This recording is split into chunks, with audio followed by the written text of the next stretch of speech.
You know, you could say that you are literally paying for the enemy. Don't mean to shock you, chums, but when you find out, as I do, working inside these organisations, what's truly going on, you realise that you have to stop paying your BBC TV licence now, or any licence to do with the BBC. They do not want to change, they're not interested in you, and as long as you are gullible enough to keep paying it because of the fear factor that they're putting out there by claiming they're coming to collect the money, you could be imprisoned, it's all directed at you, the hard-working British person, 100%. If you don't believe me, take a look at this.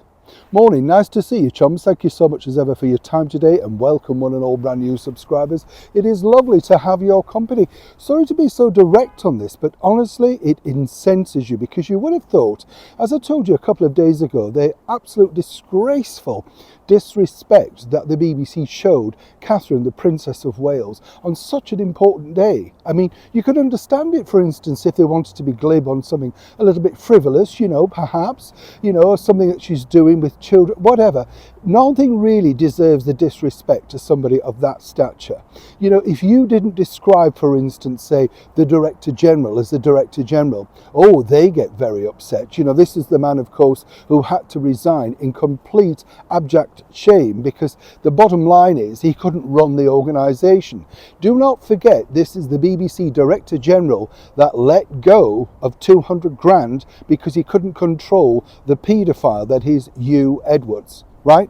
That's the real bottom line of it, end of. And he didn't get the money back, he didn't ask for the money back, and so £200,000 of your money just goes. It's a little bit like the presenter Paddy McGuinness, right? Recently hosting, I think, Children in Need, but they paid him a retainer of £250,000 simply because they didn't want him to leave. Why? There's no other talent available? This is because they're frivolous with your money. Not only that, now over here in London, they are completely, BBC London, I would say, unless I'm correct or wrong, is the worst outpost for the BBC, and you would have thought they would have had simply more control. I know many people who work there that feel very suppressed, daren't say anything. It's all about he, him, she, her, all that rubbish. And the bottom line is, remember, you are paying for this again. So guess what? The BBC London, who are extremely much in the pocket of the Mayor of London, Sadiq Khan, they put up this as a news item, right? And it's the fact that the glorious and beautiful architecture of Regent Street in the very heart of London, well, guess what? They're having a car-free day.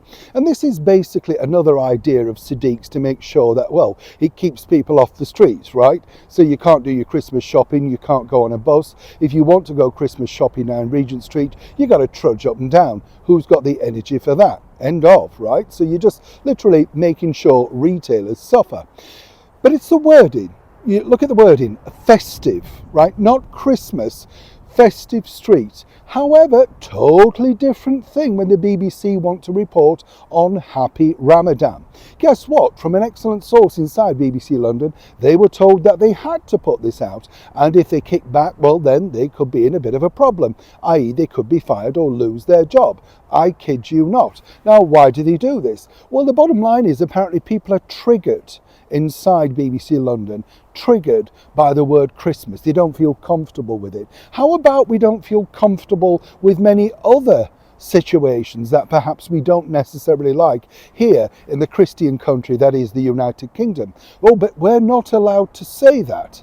You do have to say bravo to the comedian Ricky Gervais plugging his latest drink brand, but nonetheless getting a great message out there on a daily basis. And it's fascinating to think, as Sadiq Khan, as I pointed out in a recent video, keeps pointing out that crime's got lower. Every 6 minutes a mobile phone gets stolen inside London. Every 6 minutes. And apparently we should be proud of that. We have one of the safest cities in the world. That's in his deluded mind. Of course, in your deluded mind, you're supposed to allow and be proud and happy to pay for ridiculous messages about Christianity in your country. And as I said, when you go up and down Regent Street, Oxford Street, there is not one mention of the word Christmas. But you just hop along to when it's Ramadan and it'll be plastered, because this man, Sadiq Khan, makes sure it is. Neil Sean, Kensington, London.